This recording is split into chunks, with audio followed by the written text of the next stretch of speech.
এই বেয়াদব মার্কা ছেলে, ভার্সিটির ক্যাম্পাসের ভেতরে দাঁড়িয়ে দাঁড়িয়ে সিগারেট খাচ্ছিস কেন? তো কি হয়েছে? আপনাকে তো চুমু খাইনি, তাহলে আপনার সমস্যা কোথায়? অসভ্য ইতর বদমাইশ মার্কা ছেলে, কোথাকার ভার্সিটির ক্যাম্পাসের ভেতরে দাঁড়িয়ে দাঁড়িয়ে সিগারেট খাচ্ছিস, আবার আমার সঙ্গে মুখে মুখে তর্ক করছিস? এত বড় সাহস তোকে কে দিয়েছে?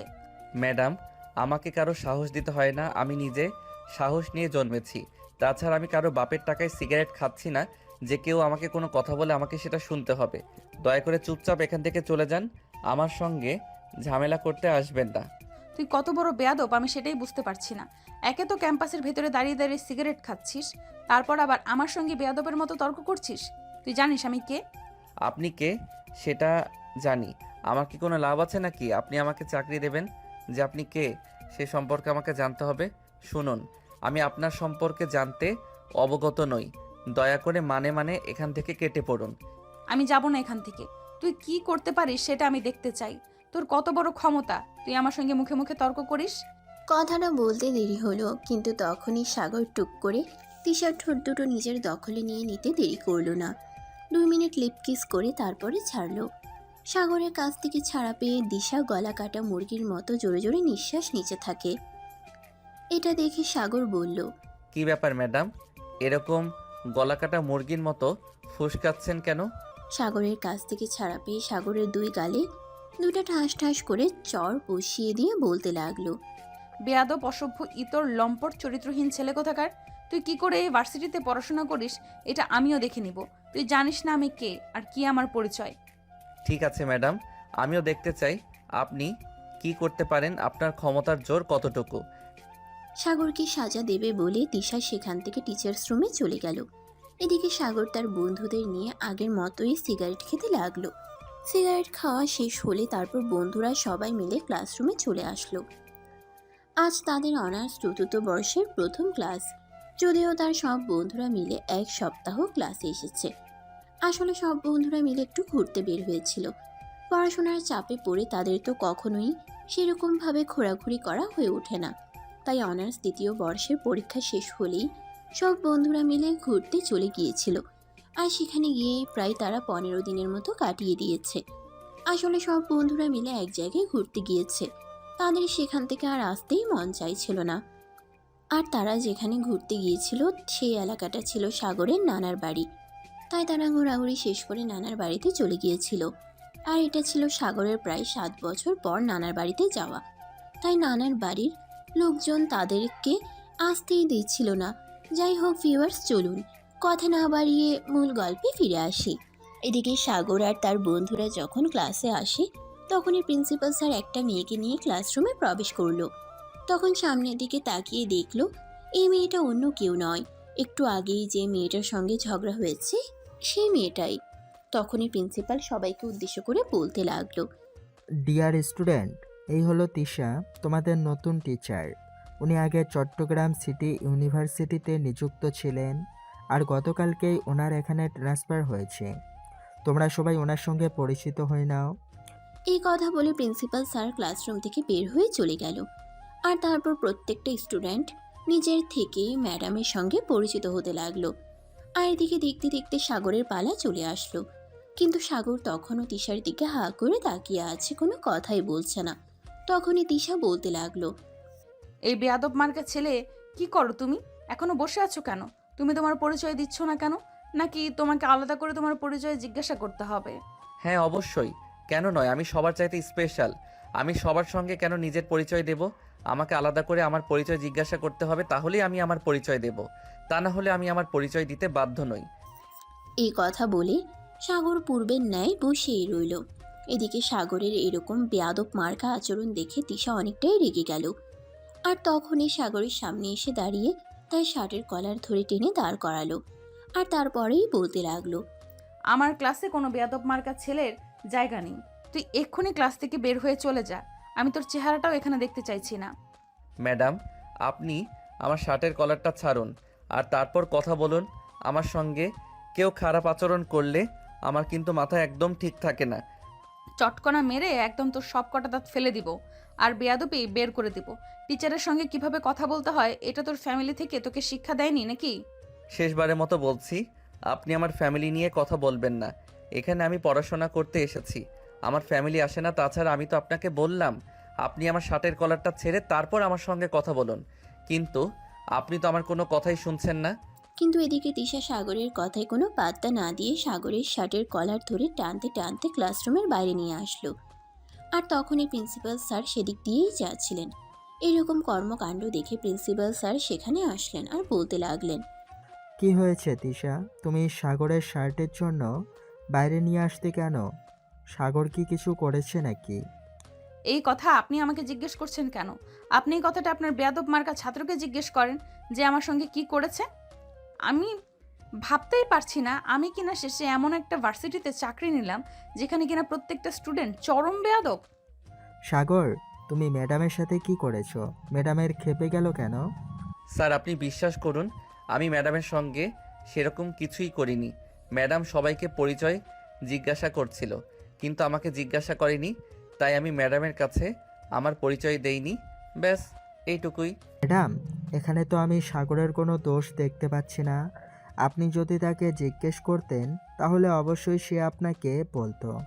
আপনি তাকে জিজ্ঞেস করেননি বিদায় এই তো সে আপনাকে কিছু বলেনি। তাহলে আপনি ওর সঙ্গে এরকম আচরণ কেন করছেন? কিরে, তুই স্যারের সঙ্গে মিথ্যা কথা বলছিস কেন? আমার নামে বদনাম করতে চাইছিস তাই না? দেখুন স্যার, আমি যা বলছি একদম সত্যি কথাই বলছি। শেয়ার কর, আমার সঙ্গে বেয়াদবি করেছে। না স্যার, একদমই সেরকমটা নয়। আপনি তো আমাকে খুব ভালো করেই জানেন আমি কি ম্যাডামের সঙ্গে বেয়াদবি করতে পারি? আমি কি বেয়াদবি করার মতো ছেলে? ম্যাডাম, সাগর যথেষ্ট ভদ্র ফ্যামিলির ছেলে, সে কখনো বেয়াদবি করতেই পারে না। তাই আপনি তার নামে মিথ্যা বলা থেকে বিরত থাকুন। এই কথা বলতে বলতে প্রিন্সিপাল স্যার সেখান থেকে চলে গেল। আর তখনই তিশার রাগে গজগজ করতে করতে বলল, তুই তো আচ্ছা পোল্টিবাজ মার্কা ছেলে, আমার সঙ্গে এরকম আচরণ করলে আর প্রিন্সিপাল স্যারের সামনে একদম ধোয়া তুলসী পাতা হয়ে গেলি। ম্যাডাম, এটাই তো পলিটিক্স। আমি আপনার সঙ্গে বেয়াদবি করব বলে স্যারের সঙ্গেও বেয়াদবি করবে এতটা বোকা আমি নই, বুঝতে পেরেছো জান? এই বলে সাগর তিশার গালে আলতো করে একটা ভালোবাসার পরশ এঁকে দিয়ে সেখান থেকে চলে যেতে লাগলো। আর তখনই পেছন থেকে তিশা সাগরের কলার ধরে ফেলে আর তার হাত ধরে পিছন দিকে ঘুরিয়ে তার গালে ঠাস ঠাস করে দুটো চড় মেরে, তুই কি নিজেকে খুব কিছু মনে করেছিস নাকি? শোন, তুই যদি নিজেকে খুব কিছু মনে করে থাকিস তাহলে আমি তোকে একটা কথা মনে করিয়ে দিচ্ছি। তুই যদি ডালে ডালে চলিস তাহলে আমি পাতায় পাতায় চলি। তুই কি ভেবেছিস প্রিন্সিপাল স্যারের কাছে তোর নামে বিচার দিতে পারবো না বলে আমি তোর বিশ্বাস করতে পারবো না? ভুলে যাস না আমি তোর টিচার। এই বলে তিশা সেখান থেকে চলে গেল। আর সাগর সেখানে দাঁড়িয়ে গালে হাত বোলাতে লাগলো। আর তখনই সাগরের বন্ধু বিজয় সেখানে এসে উপস্থিত হয়।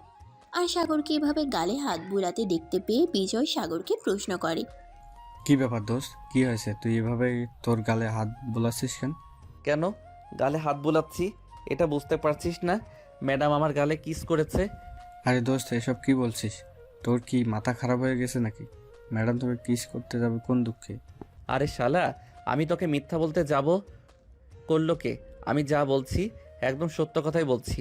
তোর যদি আমার কথা বিশ্বাস না হয় তাহলে তুই নিজে গিয়ে ম্যাডামের কাছে জিজ্ঞেস করে নে। না রে বাবা, আমার এত দুঃসাহস নেই যে আমি ম্যাডামের কাছে গিয়ে জিজ্ঞাসা করব ম্যাডাম তোকে কিস করছে কি না। যাই হোক, এখন ক্লাসে চলো। এই বলে সাগর আর বিজয় দুজনে ক্লাসরুমে চলে আসে। আর এরপর বাকি ক্লাস শেষ করে সবাই নিজেদের মতো বাসায় চলে যায়। এদিকে রাতের বেলা সাগর নিজের রুমে বসে বসে চিন্তা করছিল, যেভাবেই হোক এই ম্যাডামকে জব্দ করতেই হবে। ম্যাডাম প্রচণ্ড বদমেজাজি আর বদরাগী, এভাবে চলতে দেওয়া যায় না। এইসব কথা চিন্তা করতে করতেই হঠাৎই সাগরের মাথায় একটা দুষ্টু বুদ্ধি এলো। তখন এসে মনে মনে ভাবতে লাগলো, এটাই করতে হবে, এটা করা ছাড়া আর কোনো উপায় নেই। তাই পরের দিন সকালবেলা যখন সবাই ব্রেকফাস্ট টেবিলে ব্রেকফাস্ট করছিল, তখনই সাগর তার আব্বুকে বলে, আব্বু, তুমি তো খুব ভালো করে জানো ইংরেজিতে আমি খুব দুর্বল, কখনোই ইংরেজিতে খুব একটা ভালো রেজাল্ট করতে পারিনি। তাই চিন্তা করছি এবার ইংরেজি প্রাইভেট পড়ব। সেটা তো খুব ভালো কথা। তোকে তো আমি আরও অনেক আগেই বলছিলাম ইংরেজি প্রাইভেট পড়ার জন্য, কিন্তু তা তো তুই আমার কোনো কথাই শুনিসনি। উল্টো তুই আরও আমাকে বলছিলি তোকে কখনো ইংরেজি প্রাইভেট পড়তে হবে না। তুই যদিও খারাপ রেজাল্ট করিস তবুও তুই ইংরেজি প্রাইভেট পড়বি না। হ্যাঁ, একদমই তাই। তখন আমি তোমাকে এই কথা বলেছিলাম, কিন্তু আমার মনে হচ্ছে এখন আমার ইংরেজি প্রাইভেট করা উচিত। তাই আমি তোমাকে বলছি, এখন আমি ইংরেজি প্রাইভেট পড়তে চাই। তুমি আমার জন্য টিউশারি ব্যবস্থা করে দাও। না, আমি এটা করতে পারবো না, কারণ আমি যদি তোকে আমার ইচ্ছে মতো টিউশন টিচার ব্যবস্থা করে দেই তাহলে সেটা তোর ভালো হবে না। তখন তুই আমাকে বলবি, তখন তুই যদি নিজের ইচ্ছে মতো টিউশনি টিচার খুঁজে নিতে তাহলে তুই খুব ভালো রেজাল্ট করতে পারবি। আর যদি তুই খারাপ রেজাল্ট করিস, তখন যদি আমি তোকে কিছু বলি তখন তুই এই কথাটাই আমাকে বলবি। তাই আমি কোনো রিস্ক নিতে চাই না। তুই তোর ইচ্ছে মতো টিউশনি পড়। সাগর মনে মনে এটাই আশা করেছিল, তার আব্বু যেন টিউশন টিচার খোঁজার দায়িত্বটা তার উপরে ছেড়ে দেয়, তাহলে সে তার ইচ্ছা মতো টিউশন পড়তে পারবে। আসলে সে তো মনে মনে ইচ্ছে করছে সে তিশার কাছে টিউশন পড়বে, কারণ সে খুব ভালোভাবে খোঁজ নিয়ে জেনেছে তিশা বাড়িতে টিউশন পড়ায়। তাই পরের দিন ভার্সিটিতে আসার পর তিশা যখন ক্লাসে আসে তখনই সে তিশাকে বলে, ম্যাডাম, আমি শুনেছি আপনি নাকি বাড়িতে প্রতিদিন ছাত্রদের প্রাইভেট পড়েন। তাই এখন থেকে আমিও ঠিক করেছি আপনার কাছে প্রতিদিন বিকেলে ইংরেজি পড়তে যাব। আপনি কি আমায় পড়াবেন? তোর মতো ছাত্রকে নিজের বাড়িতে ডেকে নিয়ে টিউশন করানোর কোনো ইচ্ছে আমার নেই, কারণ আমি খুব ভালো করেই জানি তুই খুব বেয়াদব আর নিশ্চয়ই মনে কোনো মতলব নিয়ে আমাকে এই কথা বলছিস। তাই আমি যাই হোক তোকে কখনোই টিউশন পড়াবো না। কিন্তু ম্যাডাম, আমি তো ঠিক করে নিয়েছি আমি আপনার কাছেই প্রাইভেট পড়ব। তুই কি করে নিয়েছিস তো কি হয়েছে? আমি যদি তোকে প্রাইভেট না পড়াই তাহলে তুই আমার কাছে কি করে পড়বি? আসলে কি জানেন ম্যাডাম, আমার সম্পর্কে আপনার কোনো আইডিয়াই নেই। আমি কি করতে পারি আর কি করতে পারি না আপনি সেটা জানেন না, তাই এরকম কথা বলছেন। যদি আপনি জানতেন তাহলে কখনোই এরকম কথা বলতে পারতেন না। আমি যখন একবার ঠিক করেছি যে আমি আপনার কাছে প্রাইভেট পড়ব, তার মানে যাই কিছু হয়ে যাক না কেন আমার কথা একটু নড়চড় হবে না। তাই নাকি? তাহলে তো এটা আমাকে দেখতেই হয়। আমিও দেখতে চাই তুই কিভাবে জোর করে আমাকে দিয়ে তোর পড়া পড়িয়ে নিস। Okay madam, just wait and watch. এই বলে সাগর ক্লাসরুম থেকে বের হয়ে চলে যাচ্ছিল, তখনই পিছন থেকে তিশা বলতে লাগলো, এই ইডিয়েট, আমি ক্লাসে ক্লাস করাচ্ছি, তুই আমার সঙ্গে কোনো কথা না বলে আমার কাছ থেকে কোনো অনুমতি না নিয়ে চুপচাপ ক্লাসরুম থেকে বের হয়ে চলে যাচ্ছিস কেন? কি সমস্যা তোর? কেন ম্যাডাম, আপনি কি আমার বিয়ে করা বউ নাকি যে আমি কোথাও গেলে আপনাকে বলে যেতে হবে? ভুলে যাবেন না, আপনি আমার টিচার। আপনি আপনার সীমানা পর্যন্ত সীমাবদ্ধ থাকবেন। আমি ভুলে যাব কেন? আমি তো টিচার, আর এখানে আমি তোর ক্লাস করাচ্ছি। তুই আমার সঙ্গে কোনো কথা না বলে আমার কাছ থেকে অনুমতি না নিয়ে তুই বের হয়ে যাচ্ছিস। যাবই তো। আপনি যখন আমাকে প্রাইভেট পড়াতে পারবেন না তাহলে আমি আপনার ক্লাস কেন করব? যদি ফেল করা হয় তাহলে এমনিতেই ফেল করব। ক্লাস করার কোনো প্রয়োজন মনে করছি না, আসছি। এই বলে সাগর আর কোনো উত্তরের অপেক্ষা না করে ক্লাসরুম থেকে বের হয়ে এসে যাক ক্যাম্পাসে চলে আসে। আর এদিকে তিশার রাগে ফুসফুস করতে থাকে। কয়েক বছর ধরে ভার্সিটিতে চাকরি করছে সে, কিন্তু এখন পর্যন্ত এমন বেয়াদব ক্লাসে মনোযোগ দিল। কয়েক বছর ধরে ভার্সিটিতে চাকরি করছে সে, কিন্তু এখন পর্যন্ত এমন বেয়াদব মার্কা ছেলে জীবনেও একটি দেখে নাই। যাই হোক, সে ক্লাসে মনোযোগ দিল আর তারপর ক্লাস শেষ করে নিজের কেবিনে চলে আসে। তিশা কেবিনে বসে বসে কিছু কাগজপত্র নাড়াচাড়া করছিল, আর তখনই সাগর এসে সেখানে উপস্থিত হয়। সাগর কেবিনে প্রবেশ করা মাত্রই তিশা দাঁড়িয়ে গিয়ে রাগে গজগজ করতে করতে বলল, কিরে, কি সমস্যা তোর? তুই এখানে এসেছিস কেন? তোকে না বললাম আমার অনুমতি ছাড়া কখনোই আমার কেবিনে আসবি না? ম্যাডাম, এটা টিচার্স কেবিন, এখানে স্টুডেন্টরা আসতেই পারে। এটা আপনার বেডরুম নয় যে আপনার সঙ্গে বিছানায় যেতে হলে আপনার অনুমতি নিতে হবে। কথাটা বলা মাত্রই তিশা হাত গুছিয়ে সাগরকে থাপ্পড় দিতে যাবে, আর তখনই সাগর তার হাতটা ধরে ফেলে আর হাতে টান দিয়ে তিশাকে নিজের বুকের সঙ্গে মিশিয়ে নেয়। আর তখনই তিশা কিছু বলার আগেই সাগর তার ঠোঁট দুটো নিজের দখলে নিয়ে ইচ্ছে মতো কিস করতে থাকে। প্রায় 5 মিনিট ধরে কিস করার পর সাগর তিশাকে ছেড়ে দেয়, আর তখনই তিশা জোরে জোরে নিঃশ্বাস নিতে নিতে বলতে থাকে, এই কি হলো? তুই আমাকে কিস করলি কেন? আমাকে কিস করার মতো দুঃসাহস তুই কোথায় পেয়েছিস বল আমাকে। খুব জান পাখি, তোমাকে না বললাম আমাকে দোষ পেতে হয় না। আমি দুঃসাহস নিয়েই জন্ম নিয়েছি। আমার ভিতরে যেটা আছে পুরোটাই কলিজা, সো আমাকে কোনো ভয় দেখাবে না। তোকে তো আমি দেখে নিব। দেখছো না কেন বেবি? আমি তো তোমার সামনেই দাঁড়িয়ে আছি। আমাকে ইচ্ছে মতো দেখো, আর চাইলে তুমিও আমাকে আদর করতে পারো। আমি তোমাকে কিন্তু একবারও না করব না। তোমার মতো সুন্দরী মেয়ে মানুষ আদর করলে আমার খুব ভালো লাগবে। কি? তোর বদমাস চরিত্রহীন লম্পট, তুই এক্ষুনি আমার কেবিন থেকে বের হয়ে চলে যা, তা না হলে তোর সঙ্গে এরকম কিছু হবে যেটা তুই কল্পনাও করতে পারবি না। আমি তো চাই তুমি আমার সঙ্গে সেরকমটাই করো, কারণ তুমি যাই কিছু করো না কেন এই ভার্সিটিতে তুমি আমার নামে বিচার দিয়ে কোনো বিচার পাবে না, কারণ কোনো টিচার্স তোমার কথা বিশ্বাস করবে না, কারণ তারা সবাই খুব ভালো করেই জানে আমি খুবই ভদ্র আর ভালো ছেলে। ওরা তোর সম্পর্কে এতদিন ধরে ভুল কিছু জেনে এসেছে, ওরা ভুল ভাবছে। আসলে ওরা তোর আসল রূপটা জানে না। আমি তোর আসল রূপ সবার সামনে এনে দেব, আর সবার সামনে এটা প্রমাণ করে দিব যে তোর চরিত্র ঠিক নেই। ট্রাই করতে পারো বেবি, তাতে কোনো লাভ হবে না। এই, তুই আমাকে বেবি বলছিস কোন দুঃখে? কেন?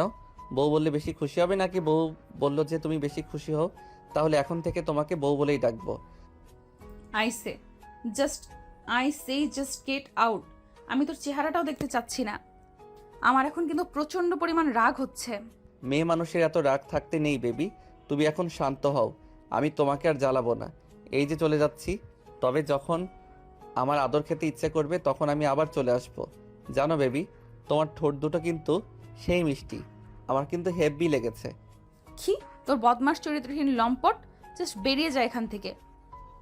সাগর তখন শয়তানি মার্কা একটা হাসি দিয়ে সেখান থেকে বের হয়ে চলে গেল। আর তিশার আগে ফুসফুস করতে লাগলো। সে কি করবে কিছুই ভেবে পাচ্ছে না, কারণ প্রিন্সিপাল স্যারের কাছে বিচারপতি সেরকম কোনো লাভ হবে না, কারণ প্রিন্সিপাল স্যার কখনোই সাগরের ব্যাপারে এসব কথা বিশ্বাস করবে না। প্রিন্সিপাল সাগরকে অন্ধের মতো বিশ্বাস করে, তাই যাই করার সাথেই করতে হবে, এমনটা চিন্তা করছিল তিশা। আর তখনই ছুটির ঘন্টা ভেজে গেল। সবাই ক্লাসরুম থেকে বের হয়ে বাড়ি যাওয়ার উদ্দেশ্যে রওনা দেয়। আর তখনই সাগর ক্যাম্পাসের বাইরে গেটের সামনে দাঁড়িয়ে থাকে। এটা দেখে তার বন্ধু বিজয় বলতে থাকে, কিরে দোস্ত, তুই কি বাসায় যাবি না নাকি? এখনো এখানে দাঁড়িয়ে আছিস কেন? বাসায় চল। না রে দোস্ত, আজ বাসায় যাব না, আজ শ্বশুর বাসায় যাব।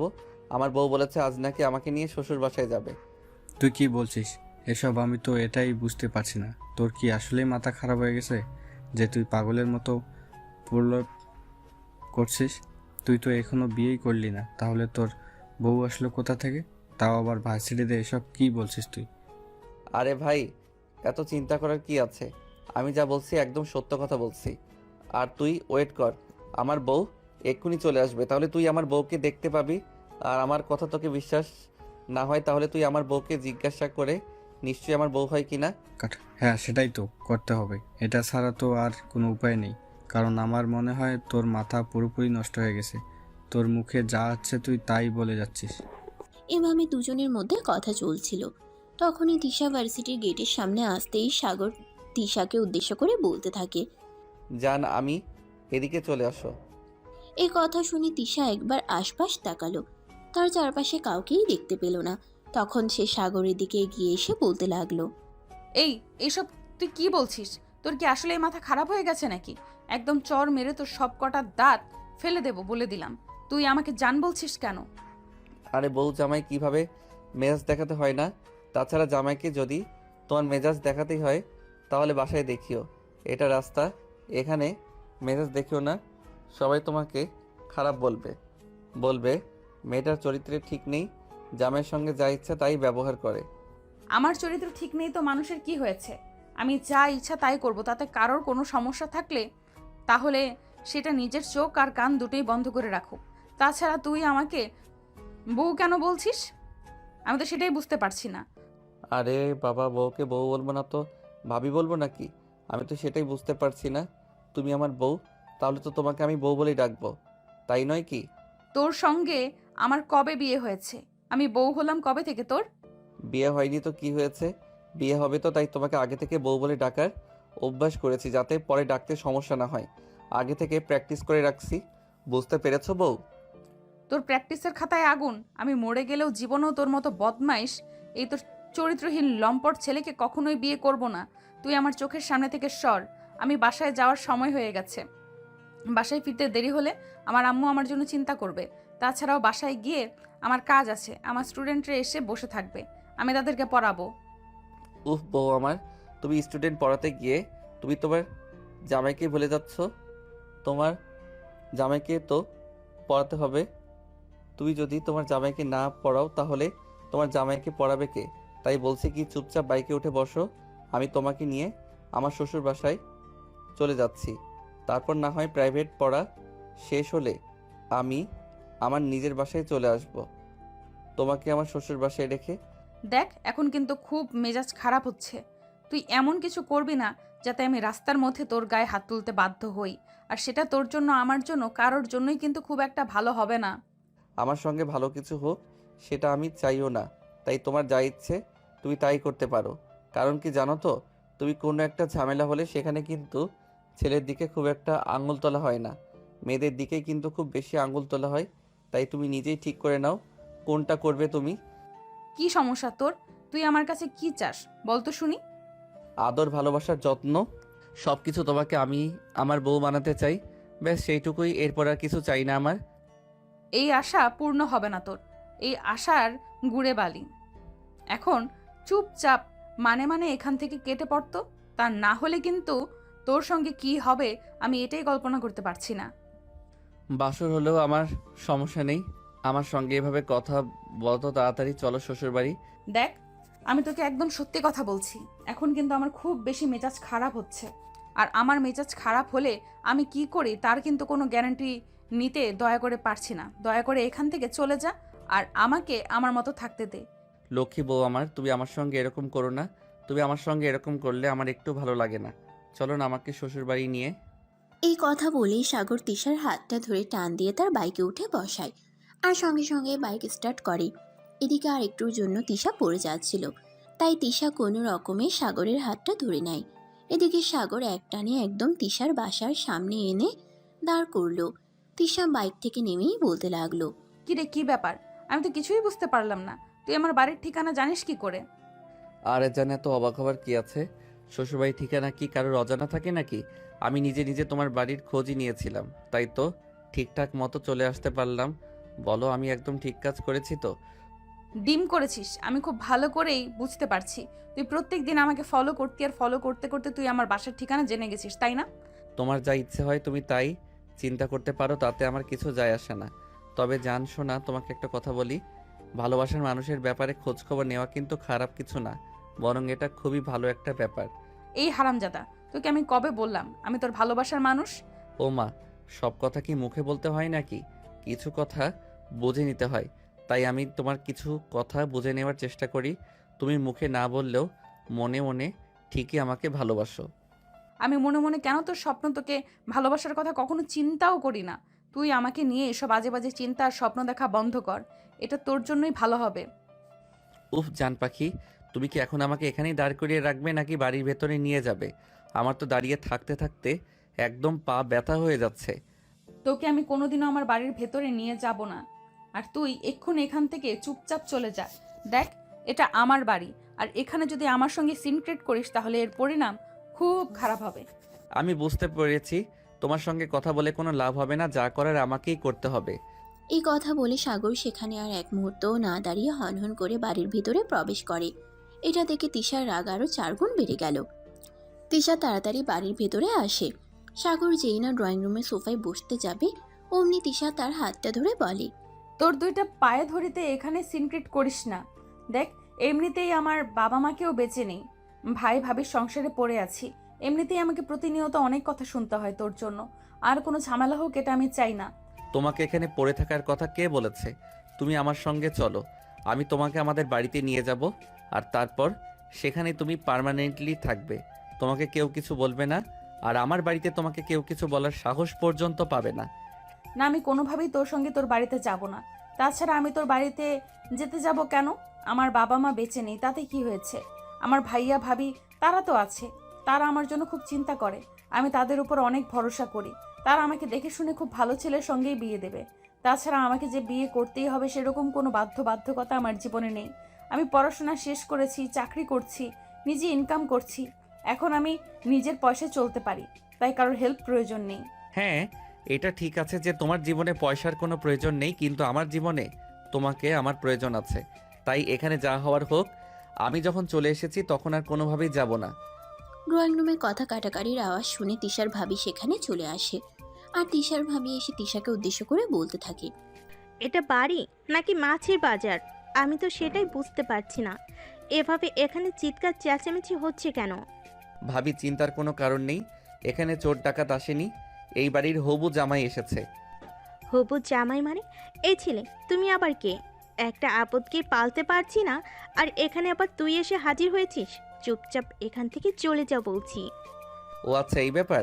তাহলে আমার জান পাখিটা তখন যা বলছিল একদম সত্য কথাই বলছিল। তোমরা আমার জান পাখিটার সঙ্গে খুব খারাপ আচরণ করো, সেটা আমি তোমাদের কথা শুনে বুঝতে পেরেছি। যাই হোক, চিন্তার কোনো কারণ নেই। আমি আমার জান পাখিটাকে এখানে খুব বেশি দিন ফেলে রাখবো না। কিছুদিনের মধ্যেই আমি আমার জান পাখিটাকে আমার বাড়িতে নিয়ে যাব। এই ছেলে, কি সব আবল তাবল কথা বলছিস? কে তোর জান পাখি? কেন, আপনি বুঝতে পারছেন না? আপনার ননদ আমার জান পাখি। এরপর আর কিছু বুঝিয়ে বলতে হবে নাকি? যাই হোক, আপনার সঙ্গে দাঁড়িয়ে দাঁড়িয়ে ফালতু কথা বলে টাইম ওয়েস্ট করার মতো সময় আমার হাতে নেই। আমি এখন চলে যাচ্ছি।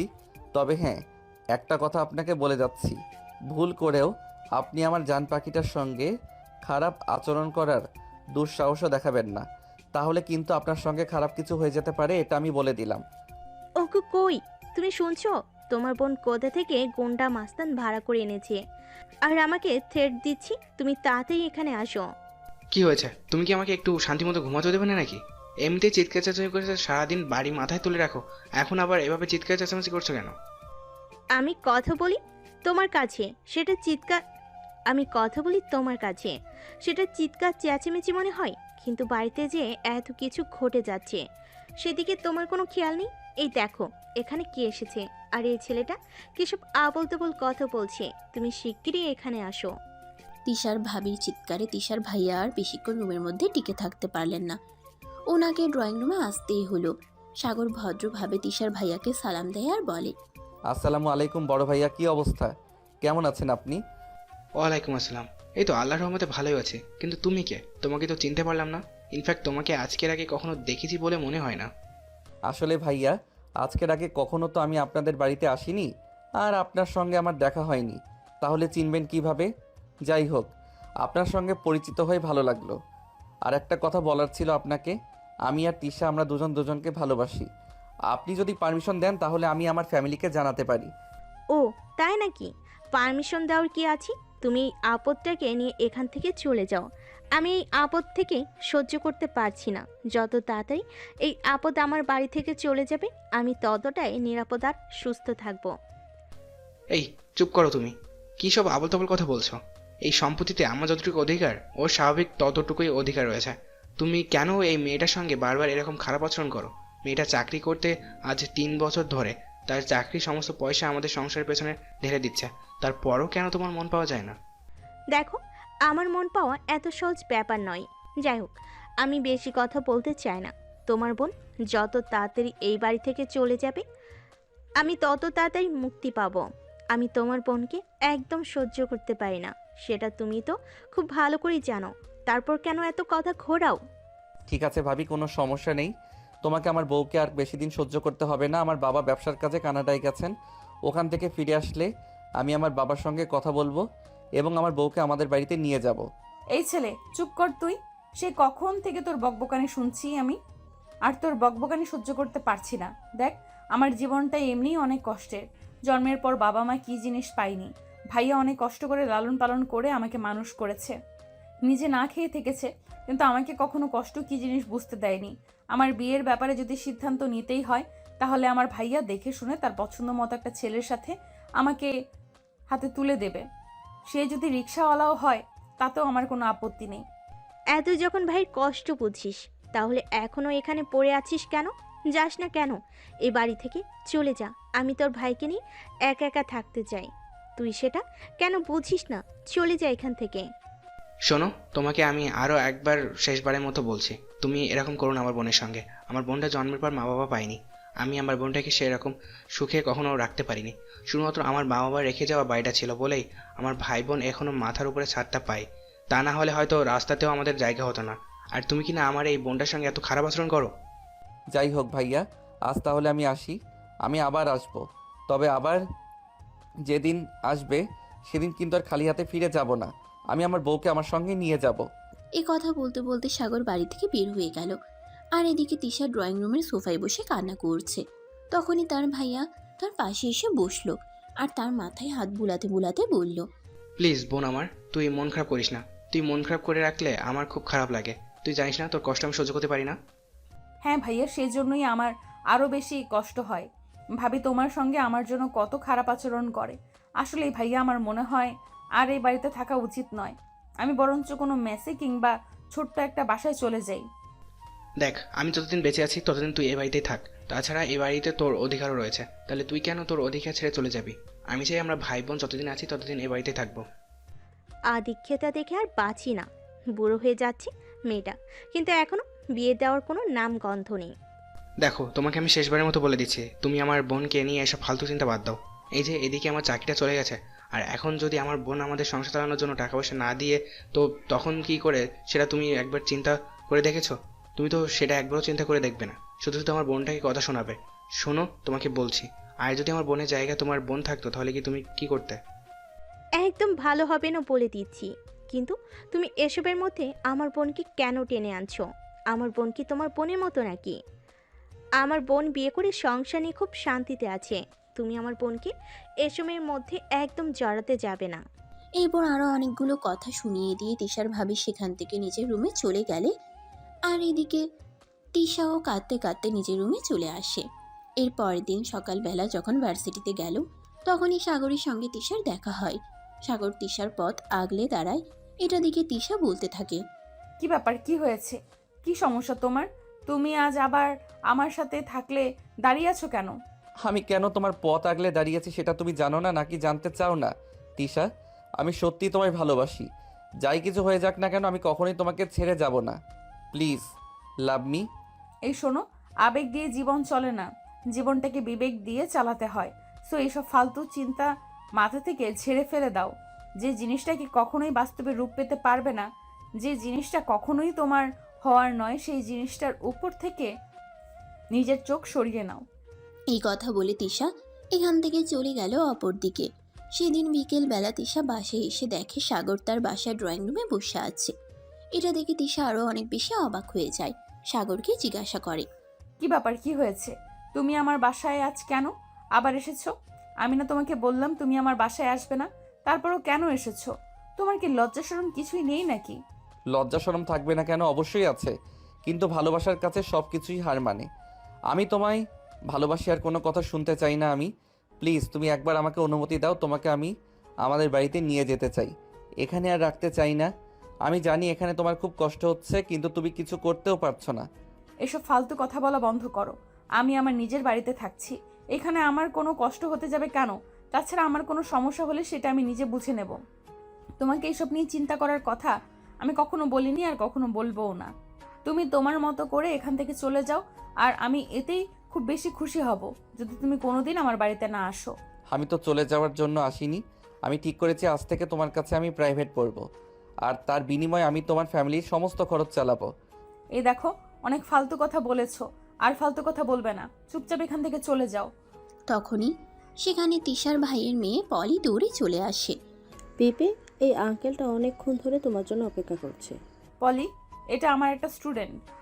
তুমি তো এই সময় ঘুমিয়ে থাকো, এখন এখানে এসেছো কেন? পিপি, আমার না খুব চকলেট খেতে ইচ্ছে করছে। আমি মাম্মামকে সেই কখন থেকে বলছি আমাকে চকলেট এনে দিতে, কিন্তু মাম্মাম আমাকে কিছুতেই চকলেট এনে দিচ্ছে না। ঠিক আছে, তুমি নিজের রুমে চলে যাও, আমি একটু পর তোমার জন্য চকলেট নিয়ে আসবো। আসলে আজ ভার্সিটি থেকে একটু তাড়াতাড়ি চলে এসেছি তো, তোমার জন্য চকলেট আনতে মনে ছিল না। কিন্তু কোনো চিন্তা নেই, তুমি রুমে যাও, আমি তোমার চকলেট তোমার রুমে পৌঁছে দেবো। মামুনি, অপেক্ষা করার কোনো প্রয়োজন নেই। আমি তোমার জন্য চকলেট নিয়ে এসেছি।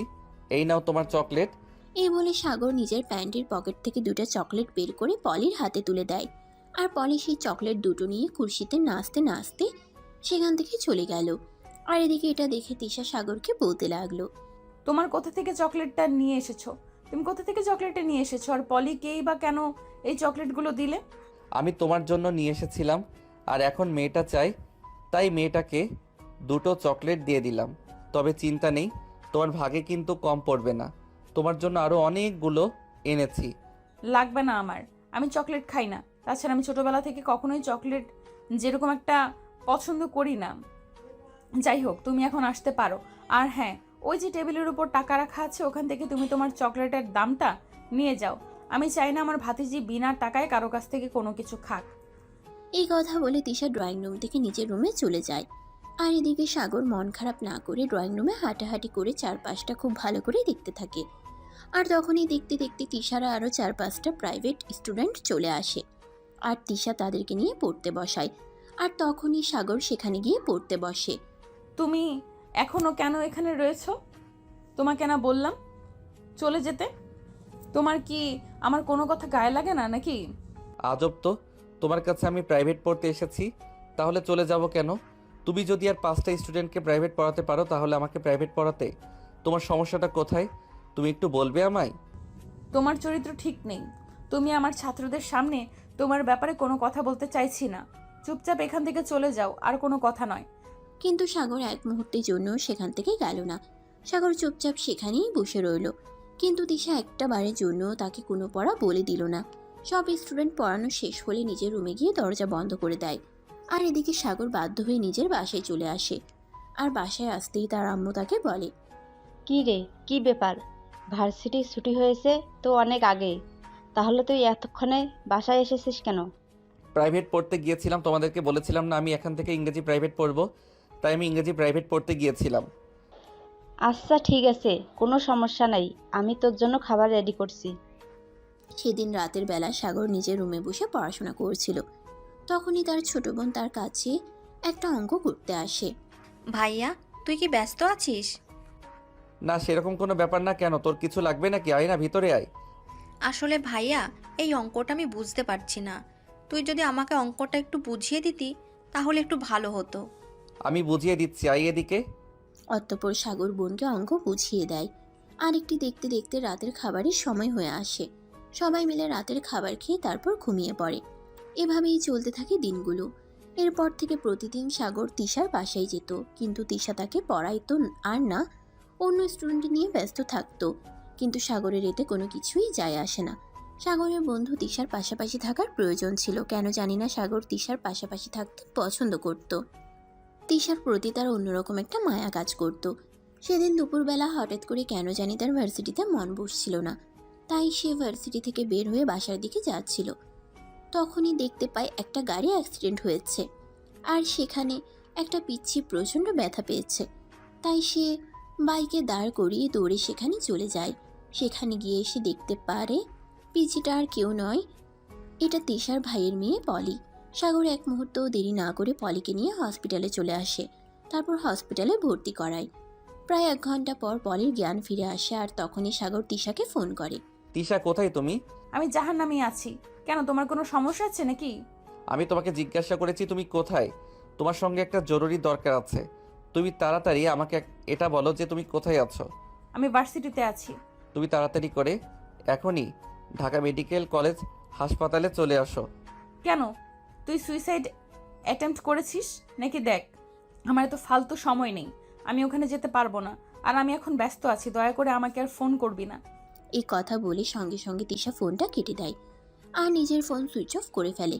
এদিকে সাগর একটার পর একটা ফোন দিতেই থাকে, কিন্তু তিশা ফোন সুইচ অন করছিল না।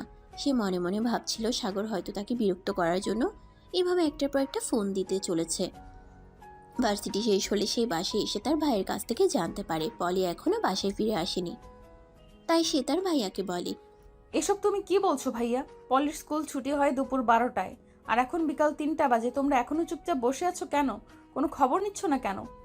আসলে আজ আমার অফিস থেকে বের হতে একটু দেরি হয়েছিল, তাই আমি তোর ভাবিকে বলেছিলাম পলিকে যেন স্কুল থেকে নিয়ে আসে, কিন্তু তোর ভাবি আমার কথা না শুনে বাসায় বসে টিভি দেখছিল। সে নাকি আমার বাড়িতে কোনো কাজ করতে পারবে না, এমনকি আমার মেয়ে দেখাশোনা পর্যন্ত করতে পারবে না। এখন আমি কি করব বল? আশ্চর্য ব্যাপার, তোমরা কেউ মেয়েটার দেখাশোনা করতে পারবে না সেটা আমাকে বললেই তো হতো। আমি নিজেই কলেজ থেকে বের হয়ে ওকে স্কুল থেকে তুলে নিতাম। কিন্তু এখন মেয়েটা কোথায় আছে? মেয়েটার কোনো বিপদ আপদ হলো কি না আমি তো সেটাই বুঝতে পারছি না। তোমরা কেমন বাবা মা বলো তো আমায়? দেখো, আমার সামনে একদম ভালো মানুষ সাজতে আসবে না। তোমাকে আমার খুব ভালো করে চেনা আছে। সারাদিন তো বসে বসেই খাও। মেয়েটা কি স্কুল থেকে আনা নেওয়ার কাজটুকু তো করতে পারো না কি? এতটুকু কি তোমাকে দিয়ে হয় না? চুপ করো, তুমি কে? সারাদিন বসে বসে খাই, তুমি সারাদিন বসে বসে খাও আর তোমার কোনো কাজ নেই। আমার বোন সকাল বেলা ঘুম থেকে উঠে রান্না করে তারপর ভার্সিটি যায়, তারপরও বিকেলে বাড়িতে এসে সমস্ত কাজ করে, এরপর তোমার হয় না? করতেই তো হবে, তাতে এমন কি মহাভারত অশুদ্ধ হয়ে গেল? ভাই ভাবির ওপর বসে বসে খেতে পারবে আর এইটুকু কাজ করতে পারবে না কেন? এইটুকু কাজ করলেই তোমার বোনের হাতে ফোসকা পড়ে যায় নাকি? তুমি যদি সারাদিন বাসায় বসে থেকে আমার মেয়েটা দেখাশোনা করতে না পারো, তাহলে আমার বোনকে কেন এসব কথা শোনাচ্ছ তুমি? তোমার কোনো অধিকার নেই আমার বোনকে এসব কথা শোনানোর। তুমি যখন আমার মেয়ে দেখাশোনা করতে পারবে না, তাহলে আমার মেয়েকে জন্ম দিয়েছিলে কেন? কে বলেছে তোমাকে মা হতে? প্লিজ ভাইয়া, এইসব ঝগড়াঝাটি বন্ধ করো। আমি আর এইসব কিছু সহ্য করতে পারছি না। প্লিজ এগুলো বন্ধ করো আর আমাকে চিন্তা করতে দাও। বুঝতে পারছি না মেয়েটা এখন কোথায় আছে, কি করছে। তোমাদের জন্য আর পারছি না, আমার এগুলো আর ভালো লাগছে না। এই কথা বলতে বলতে তিশা নিজের ভ্যানিটি ব্যাগ থেকে মোবাইলটা বের করে আর সুইচ অন করতেই দেখতে পায় 782টা মিসড কল আর সঙ্গে হাজার কয়েক মেসেজ। সবগুলো এসেছে সাগরের নাম্বার থেকে। আর তখনই তিশা মেসেজটা ওপেন করতেই চক্ষু চড়ক গাছ। তিশা প্লিজ তুমি ফোনটা রিসিভ করো আর আমার সঙ্গে 1 মিনিট কথা বলো। পলির অ্যাক্সিডেন্ট হয়েছে, আমি তাকে নিয়ে ঢাকা মেডিকেল কলেজ হাসপাতালে এসেছি। তুমি প্লিজ এখানে চলে আসো। পলির জ্ঞান ফিরে এসেছে, সে তার বাবা মাকে খুঁজতেছে। মেসেজটা দেখিয়ে তিশা একটা চিৎকার করে ওঠে আর তার ভাইয়াকে ডেকে বলতে থাকে, ভাইয়া তাড়াতাড়ি রেডি হও, ঢাকা মেডিকেল কলেজ হসপিটালে যেতে হবে, পলির অ্যাক্সিডেন্ট হয়েছে। এসব তুই কি বলছিস? তোর কি মাথা খারাপ হয়ে গেছে নাকি? পলির অ্যাক্সিডেন্ট হয়েছে, তাও আবার এখন বলে ঢাকা মেডিকেল কলেজে হসপিটালে আছে? তুই এসব কখন কি করে জানলি? ভাইয়া সাগর আমাকে ফোন করেছিল, সে নাকি বলেছে ঢাকা মেডিকেল কলেজ হসপিটালে নিয়ে গেছে। এখনও তো কথা বলার সময় নেই, এখন তুমি তাড়াতাড়ি করে রেডি হয়ে নাও। আমাদেরকে যে করেই হোক তাড়াতাড়ি করে ঢাকা মেডিকেল কলেজ হসপিটালে পৌঁছাতে হবে। এই বলে তিশা আর তার ভাইয়া তাড়াতাড়ি করে হসপিটালে যাওয়ার জন্য তৈরি হয়ে নেয়। আর এদিকে সাগর পলির সঙ্গে তার কেবিনে বসে আছে। আঙ্কেল, আমি বাসায় যাব আমার মাম্মার কাছে। মাম্মাকে একটা ফোন দাও, মাম্মাকে বলো আমাকে নিয়ে যেতে। মামুনি, তোমার মামির ফোন নাম্বার তো আমার কাছে নেই। আমি তোমার পিপির নাম্বারে ফোন দিয়েছি আর তোমার পিপিকে বলে দিয়েছি এখনই চলে আসতে। আমার খুব ভয় করছে আঙ্কেল, আমি বাড়ি যেতে যাই। প্লিজ তুমি আমাকে আমার বাসায় দিয়ে আসো প্লিজ। আমার এখানে ভালো লাগছে না একটুও। তুমি একটু অপেক্ষা করো, তারা এক্ষুনি চলে আসবে। মামুনি, তুমি এখনও অসুস্থ, তুমি এখন চাইলেই বাসায় চলে যেতে পারো না। প্লিজ তুমি একটু ওয়েট করো। আমি তো অনেকক্ষণ ধরে তোমার পিপিকে ফোন করছি, তোমার পিপি আমার ম্যাচ আছে দেখতে পেলে নিশ্চয়ই এখানে চলে আসবে। তোমার চিন্তার কোনো কারণ নেই, আমি আছি তোমার পাশে। তুমি ভয় পাচ্ছ কেন? আমার একা একা খুব ভয় লাগে এখানে। আমার বাড়ির মানুষ কেউ নেই, তাই খুব ভয় পাচ্ছি। অপরদিকে রাস্তায় প্রচুর যানজট ছিল, তাই তিশা আর তার ভাইয়াকে হসপিটালে এসে পৌঁছাতে একটু বেশি দেরি হয়ে গেল। তারা যখন হসপিটালে এসে পৌঁছালো তখন আনুমানিক রাত 8টার মতো বাজে। আর এদিকে সাগর ততক্ষণ ধরে হেয়ে হসপিটালে আছে, একটা বাড়ির জন্য পলির কাছ থেকে একটু দূরে যায়নি। তিশা আর তার ভাইয়া হসপিটালে এসে পৌঁছে সাগরকে পলির পাশে বসে থাকতে দেখতে পায়। আর এদিকে তিশা দৌড়ে এসে পলিকে জড়িয়ে ধরে আর কান্না করতে করতে বলতে থাকে, আই এম সরি পলি, তুমি প্লিজ আমাকে ক্ষমা করে দাও। আমি যদি জানতাম তুমি স্কুল থেকে একা একা বাসায় ফিরছো, তাহলে আমি সব কিছু ফেলে তোমার কাছে চলে আসতাম। কখনোই তোমাকে একা একা রাস্তায় চলাচল করতে দিতাম না। পিপি, আমি রাস্তা পার হতে যাচ্ছিলাম আর তখনই হঠাৎ কোথা থেকে একটা গাড়ি চলে আসে, আমি দেখতে পাইনি। আই এম সরি পিপি, তুমি আমাকে ক্ষমা করে দাও। আমি আর কখনোই এরকম করব না। বাসা থেকে কেউ আসতে দেরি হলে আমি অপেক্ষা করব, কিন্তু একা একা রাস্তা পার হব না। এরকম করো না মামুনি, তুমি তো জানোই তোমার আব্বু নতুন চাকরি নিয়ে যে ওখানে একটু বেশি ব্যস্ত থাকতে হয়, তাই আমি আসতে পারিনি। কিন্তু তুমি কোনো চিন্তা করো না, প্রয়োজনে চাকরি করবো না, কিন্তু তোমার অযত্ন আর কখনোই করবো না। প্লিজ আমাদেরকে এবার মতো ক্ষমা করে দাও। এই কথা বলে তিশার ভাইয়া কান্না করতে থাকে, কারণ পলি হলো ওনার একমাত্র মেয়ে। অপরদিকে সাগর তখনই তিশাকে উদ্দেশ্য করে বলতে থাকে, শুনেন, এইভাবে ফোন অফ করে রাখতে হয় না, জানেন? এইটুকু একটা মেয়েকে কন্ট্রোল করতে আমাকে কতটা কষ্ট করতে হয়েছে। আমি সেই কখন থেকে আপনাকে ফোন দিয়ে চলেছি, কিন্তু আপনি আমার ফোন ধরার নামগন্ধ নিয়েছিলেন না, উল্টে নিজের ফোনটা সুইচ অফ করে রেখেছিলেন। আপনি এরকম কেন বলেন তো? আই এম সরি, আমার ভুল হয়ে গেছে। আসলে ক্লাস করাতে ব্যস্ত ছিলাম, তাই ফোন রিসিভ করতে পারিনি। তাছাড়া আমি ভেবেছিলাম তুমি আমাকে বিরক্ত করার জন্য ফোন করেছো, তাই আমি ফোন সুইচ অফ করে রেখেছিলাম। প্লিজ আমাকে এবারের মতো ক্ষমা করে দাও, আর কখনো এরকম করব না। ঠিক আছে, কিন্তু আপনি একটাবার চিন্তা করুন, আর যদি আমি সময় মতো ওখানে না পৌঁছাতাম তাহলে পলির কী অবস্থা হতো। তাছাড়া যদি কোনো ছিনতাইকারীর হাতে পড়ে যেত তাহলে কি হতো। সব কিছুর জন্য সরি। আমি এখন আসছি, আমাকে বাসায় যেতে হবে। বাসা থেকে অনেকক্ষণ ধরে ফোন দিচ্ছে। আমি তাদেরকে বলছি বন্ধুর সঙ্গে বাসায় পৌঁছাতে লেট হবে, তবে এখন আমাকে যেতে হবে। অসংখ্য ধন্যবাদ তোমাকে এত বড় একটা উপকার করার জন্য। সত্যিই তুমি আজ আমার অনেক বড় একটা উপকার করেছো। তুমি না থাকলে হয়তো পলির খুব বড় একটা ক্ষতি হয়ে যেতে পারতো। ধন্যবাদ দেওয়ার কিছুই নেই। আমি মানুষ হিসেবে আমার যতটুকু কর্তব্য মনে হয়েছে আমি ঠিক ততটুকুই করেছি। তবে একটা কথা আপনাদের দুজনকেই বলে রাখছি, বাচ্চার খেয়াল নেবেন আর বাচ্চাদের খেয়াল রাখতে হয়। অসংখ্য ধন্যবাদ তোমাকে। ভাই, তুমি না থাকলে আজ আমার কত বড় ক্ষতি হয়ে যেত আমি সেটাই বুঝতে পারছি না। যাই হোক, এখন তাহলে তুমি চলে যাও, আমরা সামলে নিতে পারবো। আর হ্যাঁ, তোমাকে একটা কথা বলি, তুমি একবার সময় করে আমাদের বাড়িতে এসো, আমি তোমার সঙ্গে কথা বলতে চাই। অতঃপর সাগর তিশা আর তিশার ভাইয়ের কাছ থেকে বিদায় নিয়ে বাসায় চলে আসে। আর বাসায় আসতেই তার আম্মুর বকবকানি শুরু হয়ে গেল। এতক্ষণে নবাব আসার সময় হলো। আমি সেই বিকেল থেকে অপেক্ষা করছি, কিন্তু এখন রাত 11টা বাজে। এতক্ষণে উনি বাসায় এসেছেন। আম্মু, তোমার কি সবসময় এভাবে বকবক করতে ইচ্ছে করে নাকি? দেখো, মানুষের তো বাইরে কোনো কাজ থাকতে পারে, তাই তো একজন মানুষ দেরি করে বাসায় আসে, আর সেজন্য তুমি এভাবে চিৎকার চেঁচামেচি করবে নাকি? এটা তো বাড়ি নাকি মাছের বাজার? চিৎকার করব না তো কি করব? আমাকে তোরা কি পেয়েছিসটা কি? আমি তো সেটাই বুঝতে পারছি না। রাত 11টা বাজে, তোর জন্য খাবার নিয়ে অপেক্ষা করতে হচ্ছে। আমার কি অন্য কোনো কাজ নেই নাকি? আমি কি তোমাকে একবারও বলেছি নাকি যে আমার জন্য খাবার নিয়ে সারা রাত অপেক্ষা করো? তুমি আমার জন্য খাবার রেডি করে নিজের রুমে চলে গেলেই তো পারো, তারপর আমি খাবার খেয়ে নিব। সাগরের আম্মু তখন কোনো কথা না বলে নিজের রুমে চলে যায়। এদিকে সাগর খাবার খেয়ে তারপর রুমে চলে আসে। ঘুমোতে যাবে তখনই হঠাৎ করে পলির কথা মনে পড়ে, তাই সে তিশার নাম্বারে ফোন দেয়। আসসালামু আলাইকুম ম্যাডাম। পলি এখন কি অবস্থা? পলি এখন কেমন আছে? ওয়ালাইকুম আসসালাম। এই তো আল্লাহ রহমতে আগের চাইতে এখন অনেকটাই ভালো আছে। তোমাকে ধন্যবাদ আমার অত বড় একটা উপকার করার জন্য। শুধু ধন্যবাদ দিলেই হবে না ম্যাডাম, আমার কিন্তু অন্য কিছু চাই। মানে আমি বুঝতে পারলাম না, তুমি আবার আমার কাছ থেকে কি চাও? কেন বেবি, তুমি কি কিছু বুঝতে পারো না, নাকি সব কিছু না বুঝেও কোনো কিছু না বোঝার ভান করে থাকো? মানে আমি সত্যিই বুঝতে পারলাম না তুমি কি বলতে চাইছো বা তুমি কি বলতে চাও। I love you baby, do you love me? দেখো, এটা কোনোদিনই সম্ভব নয়। তোমাকে আমি কোনোদিনই ভালোবাসতে পারবো না। আর একটা সত্য কথা কি জানো, ভালোবাসা সবার কপালে থাকে না। আর সেখানে স্টুডেন্ট টিচারের ভালোবাসা তো খুবই দুর্বিষহ। দেখো, আমি অত কথা বলতেও চাই না, শুনতেও চাই না। তোমাকে আমি ভালোবাসি, এটাই সত্য।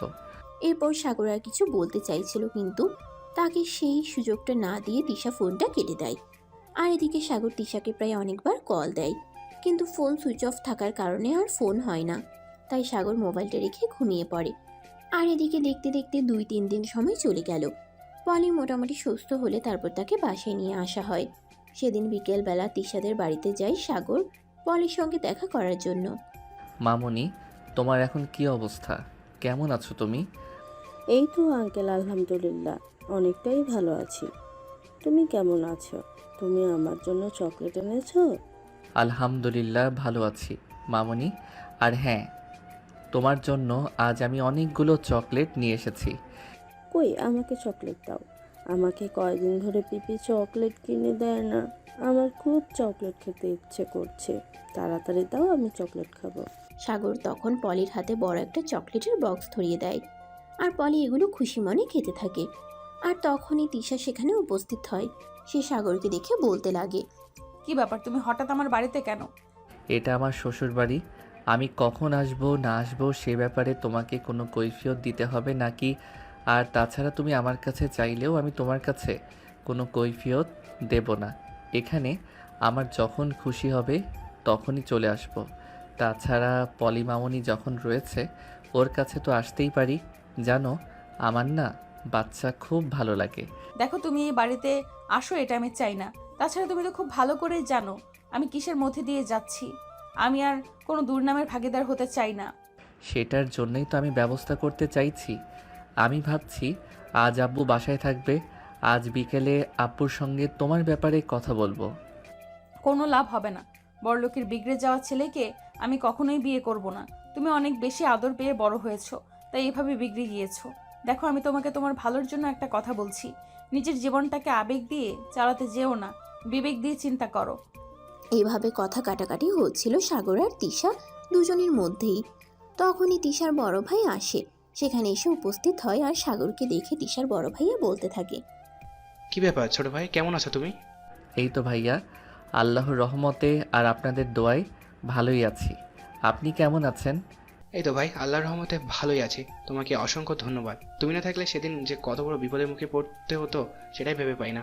কোনো ব্যাপার না ভাইয়া, মানুষ তো মানুষেরই জন্য। তা যারা আপনার বোনকে আমি ভালোবাসি, এইটুকু তো করতেই পারি। দেখো, তুমি যদি আমার বোনকে সত্যি ভালোবাসো তাহলে আমি তোমাকে একটা রিকোয়েস্ট করতে চাই। আপনি আমাকে রিকোয়েস্ট কেন করবেন ভাইয়া? আপনি তিশার বড় ভাই, সেই সূত্রে আমারও বড় ভাই।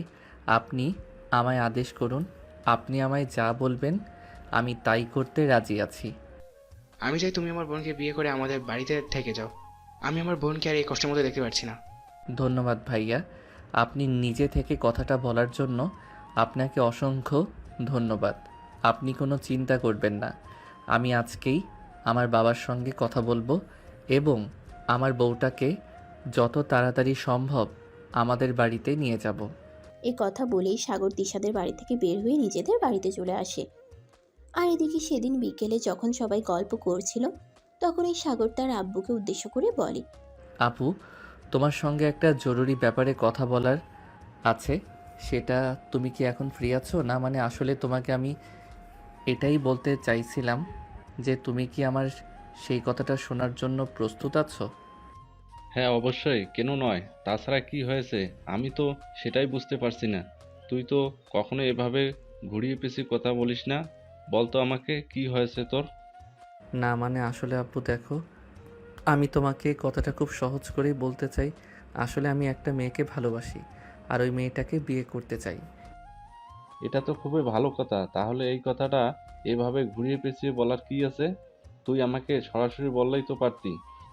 না মানে আসলে আব্বু, আমি তোমাকে কথাটা বলার সাহস পাচ্ছিলাম না। তার কারণ হলো আমি যে মেয়েটাকে ভালোবাসি সেই মেয়েটা আমার চাইতে বয়সে বড়। তাছাড়া সবচাইতে বড় কথা হলো আমি যে ভার্সিটিতে পড়াশোনা করি মেয়েটার সেই ভার্সিটির প্রফেসর। এসব তুই কি বলছিস? তোর কি মাথা খারাপ হয়ে গেছে নাকি যে পাগলের মতো প্রলাপ করছিস? এসব ফাজলামো মার্কার কথাবার্তা বন্ধ কর। আমার না সারাদিন অনেক কাজ করতে হয়, আর বাসায় এসে এসব ফালতু মার্কা কথাবার্তা শুনতে আমার একদমই ভালো লাগে না। আব্বু, আমি একদম ফালতু কথা বলছি না, যা বলছি একদম সত্য কথা বলছি। আমি একটা মেয়েকে সত্যি অনেক বেশি ভালোবাসি, আর সেই মেয়েটা আমার ভার্সিটির প্রফেসর। প্লিজ আব্বু, আমি তোমাকে রিকোয়েস্ট করে বলছি এই ব্যাপারে একটু চিন্তা ভাবনা করে সিদ্ধান্তটা নাও, কারণ আমি সত্যি মেয়েটাকে অনেক বেশি ভালোবাসি। সাগরের আম্মু, তুমি তোমার ছেলেকে বোঝাও। আমার মনে হয় তোমার ছেলের মাথা সম্পূর্ণ খারাপ হয়ে গেছে। তোমার ছেলে কি কি বলতে কি বলে ফেলেছে কিছুই বুঝতে পারছি না। না আব্বু, আমি সম্পূর্ণ ঠিক আছি এবং যা বলছি ভেবেচিন্তে। তারপরে বলছি, আমি সত্যি বলছি, আমি আমার ভার্সিটির প্রফেসরকে ভালোবাসি আর আমি তাকে বিয়ে করতে চাই। ভাইয়া, এসব তুই কি বলছিস? আমার তো মনে হয় সত্যি সত্যি তোর মাথাটা খারাপ হয়ে গেছে। তা না হলে কেউ নিজের টিচারকে বিয়ে করতে চায়? এটা আমার কখনোই শোনা হয়নি। আমি এই প্রথম তোর কাছ থেকে শুনছি। দেখো, এত অবাক হওয়ার কিছু নেই। প্রেম ভালোবাসা বয়স মানে না। প্রেম ভালোবাসা যখন যার তার সঙ্গে ইচ্ছে হয়ে যায়। তাছাড়া এটা শুনে তো অবাক হওয়ার কি আছে? ভালোবাসি, অন্য কিছু তো করিনি। তাই বলে তুমি তোমার টিচারের সঙ্গে প্রেম করবে? এসব কি? আমি সহ্য করতে পারবো না। আমি তোমাকে ভার্সিটিতে পড়াশোনা করানোর জন্য পাঠিয়েছি, প্রেম করার জন্য পাঠাইনি। তাছাড়া তুমি এখনো অনেক ছোট। পড়াশোনা শেষ করো, ব্যবসা দেখাশোনা করো, তারপর বিয়ে শাদী নিয়ে চিন্তা করা যাবে। এখন এসব ফালতু মার্কা চিন্তাবার্তা একদম করবে না। আব্বু, তুমি আমার সাথে এরকম কেন করছো? আমি ছোটবেলা থেকে তোমার কাছে যখন যা কিছু চেয়েছি তখন তুমি আমাকে সেটাই এনে দিয়েছো, কিন্তু আজ তুমি আমার সঙ্গে এরকম করছো কেন? আমি আমার ভালোবাসার মানুষকে চাইছি বলে কি? তোমার যা ইচ্ছে তুমি তাই ভেবে নিতে পারো, কিন্তু আমি তোমার এরকম অকর্মের জড়িত হতে পারবো না। প্লিজ তুমি আমাকে ক্ষমা করতে পারো। এই কথা বলে সাগরের আব্বু নিজের রুমে চলে গেল। আর এদিকে সাগর তার আম্মুর সঙ্গে একবারও অনেকক্ষণ কথা বলে, কিন্তু তার আম্মু কোনোভাবেই রাজি হচ্ছিল না। কারণ সাগরের আব্বু প্রচণ্ড রাগী মানুষ। উনি যে কথা বলেন সেটাই করেন। উনি ওনার সিদ্ধান্ত থেকে কখনোই পিছিয়ে আসেন না। তাই সাগর তার আম্মুর সঙ্গে কথা বলেও কোনো কিছুই করতে পারল না। তাই সে প্রচণ্ড অভিমান নিয়ে নিজের রুমে এসে দরজা বন্ধ করে দেয়।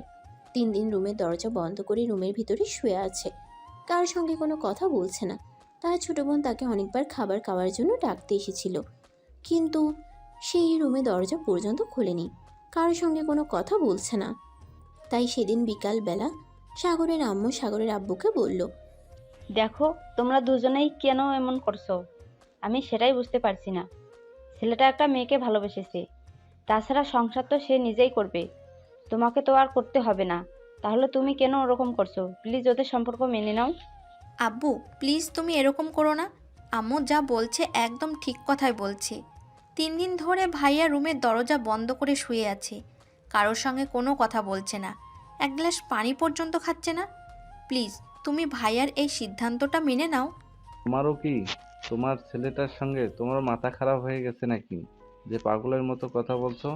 এই সম্পর্ক মেনে নেওয়া কোনোদিনও আমার পক্ষে সম্ভব নয়। চলো, আমাদের সমাজে এটা আছে, ছেলেটাকে মেয়েদের চাইতে মিনিমাম 2-3 বছর ছোট হতে হবে। তাই বলে সে তার চাইতে বয়সে বড় একটা মেয়েকে বিয়ে করবে, আর এটা আমাকে মেনে নিতে হবে? এটা আমি কোনোদিনও মেনে নিতে পারবো না। না, আমি তোমাকে শেষবারের মতো বলছি, তুমি এ ব্যাপারে আমার সঙ্গে আর কোনো কথা বলতে আসবে না, তাহলে কিন্তু তোমার সঙ্গে খারাপ কিছু হয়ে যেতে পারে। সাগরের আম্মু আর তার ছোট বোন খুব ভালোভাবেই বুঝতে পারলো সাগরের আব্বুর সঙ্গে এই ব্যাপারে কোনো কথা বলে লাভ হবে না। তাই তারা দুজনেই নিজেদের রুমে চলে গেল। আর এদিকে সেদিন যখন সাগরের আব্বু অফিসে আসলো তখনই জানতে পারলো। স্যার, আমাদের এই কোম্পানির বিশাল একটা লস হয়ে গেছে। আমরা যে সেই দিন 25 কোটি টাকার একটা ডিল ফাইনাল করেছিলাম সেটা ক্যান্সেল হয়ে গেছে। চায়না কোম্পানি আমাদেরকে জানিয়েছে তারা আমাদের সঙ্গে আর কাজ করবে না। আমাদের প্রোডাক্টের গুণগত মান নাকি তাদের পছন্দ হচ্ছে না। তাছাড়া ওই ফ্যাক্টরির জন্য আমাদের ফ্যাক্টরিতে প্রায় 15 কোটি টাকার প্রোডাক্ট তৈরি হয়ে গেছে। এখন এগুলো কি হবে সেটাই বুঝতে পারছি না। এইসব তুমি কি বলছো? কেন এরকম করলো? তারা তো আমাদেরকে ভুলেছিল এবং এগ্রিমেন্টের ব্যাপারে সাইন পর্যন্ত করেছিল। তারা আমাদের কাছে থেকে 25 কোটি টাকার মালামাল নেবে, কিন্তু এখন করলো, এমন করলো কেন? স্যার, আমিও তো সেটাই বুঝতে পারছি না। যদি বুঝতে পারতাম তাহলে তো আপনার সঙ্গে এইসব ব্যাপারে কথা বলতে আসতাম না। যাই হোক, আপনি কিছু একটা ব্যবস্থা করুন, তা না হলে আমাদের এই কোম্পানিকে বিশাল একটা লজের সম্মুখীন হতে হবে। আমি কি করব সেটা তো বুঝতে পারছি না। আমার কি করা উচিত সেটা তো ভেবে পারছি না। হঠাৎ করে এতগুলো টাকা লস হয়ে গেল। যাই হোক, আপনি কেন চিন- যাই হোক, আপনি কোনো চিন্তা করবেন না। আল্লাহ যা করেন ভালোর জন্যই করেন। হয়তো এটা আল্লাহর ইচ্ছাতেই হয়েছে। চিন্তা করার কোনো কারণ নেই। আল্লাহ উত্তম ফয়সালাকারী, উনি বান্দার ক্ষতি কোনো করবেন না। এই কথা বলতে বলতে সাগরের আব্বু বাসায় চলে আসে। আর এদিকে আজ 5 দিন হয়ে গেল, সাগর এক ফোঁটা পানি পর্যন্ত খাচ্ছে না। এদিকে তিশা ভার্সিটিতে এসে সাগরকে দেখতে না পেয়ে সাগরের ব্যাপারে খোঁজ খবর নিল, কিন্তু কোনো কিছুই জানতে পারলো না। তাই সে প্রিন্সিপাল স্যারের কাছ থেকে সাগরের বাড়ির ঠিকানা নিল আর সঙ্গে সঙ্গে সাগরদের বাড়িতে চলে আসলো। কলিং বেল চাপ দেওয়ার সঙ্গে সঙ্গে সাগরের ছোট বোন রিয়া এসে দরজা খুলে দেয়। দরজা খুলে তিশাকে দেখতে পেয়ে রিয়া বলতে থাকে, কে আপনি? আপনাকে তো চিনতে পারলাম না। ওয়ালাইকুম আসসালাম। আমাকে তুমি চিনতে পারবে না, আমি তোমার ভাইয়া মানে সাগরের সঙ্গে দেখা করতে এসেছি। ওকে একটু ডেকে দেওয়া যাবে? না মানে আসলে কে আপনি? আপনাকে তো আমি চিনি না। তাছাড়া ভাইয়া নিজের রুমের দরজা বন্ধ করে আছে, আজ 5 দিন ধরে কারোর সঙ্গে কোনো কথা বলছে না। এখন আমি তার সঙ্গে কথা বলবো কি করে? আপনি নিজেই সেটা বলে দিন। কেন, তোমার ভাইয়ের কি হয়েছে? তোমার ভাইয়া কি কোনো ব্যাপারে ঝামেলা করেছে নাকি? আমি সেই ব্যাপারে জানতে এসেছি।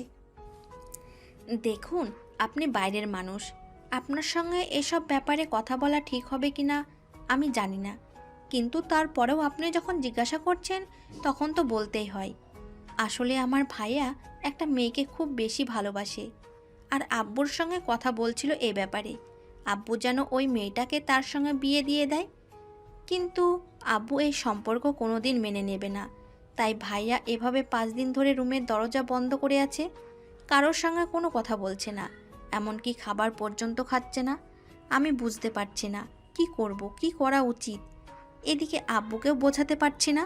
তিশা তখন কোনো কথা না বলে চুপচাপ সেখান থেকে বের হয়ে নিজের বাড়িতে চলে আসে আর ভাবতে থাকে, তাহলে কি সাগর সত্যিই তাকে ভালোবাসে আর তার জন্য এরকম করছে?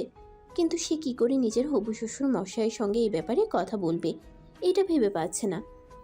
এদিকে সেদিন সাগরের আব্বু বাসায় এসে সাগরের আম্মুকে বলল, বুঝতে পারছি না আমার সঙ্গে এরকম কেন হচ্ছে। যাই হোক, তুমি আমার ছেলেকে বলে দাও কাল আমরা ওর জন্য মেয়ে দেখতে যাব। কিন্তু সে তো অন্য একটা মেয়েকে পছন্দ করে। এখন যদি আমরা ওকে জোর করে অন্য মেয়ের সঙ্গে দেখা করাতে নিয়ে যায়, তাহলে এর পরিণাম কি বুঝতে পারছো?